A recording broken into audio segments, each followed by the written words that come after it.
The Best Christmas Pageant Ever, Chapter 3, Part 2.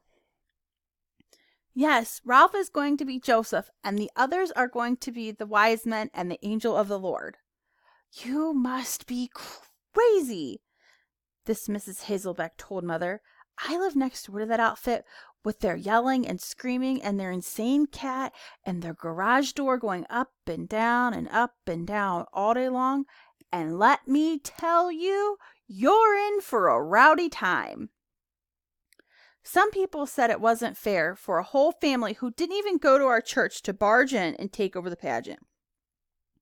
My father said someone better lock up the Women's Society's silver service. My mother said she would rather be in the hospital with Mrs. Armstrong.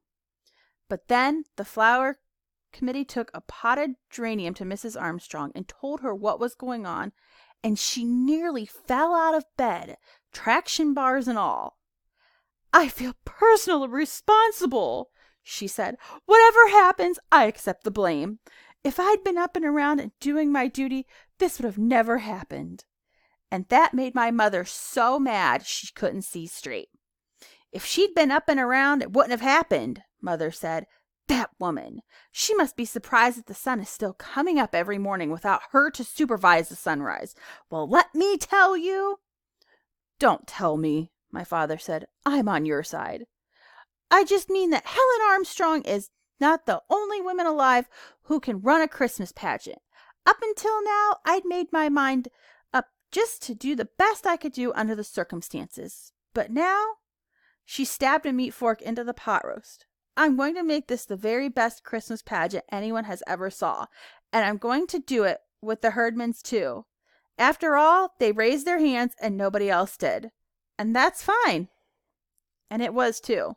For one thing, nobody else wanted to take over the pageant, with or without the Herdmans. And for another thing, Reverend Hopkins got fed up with all the complaints and told everyone where to get off. Of course, he didn't just say, "Go jump in a lake, Mrs. Wendelkin," or anything like that. He just reminded everyone that when Jesus said, "Suffer the little children to come unto me," Jesus meant all the little children, including the Herdmans. So that shut everybody up, even Alice's mother. And the next Wednesday, we started rehearsals.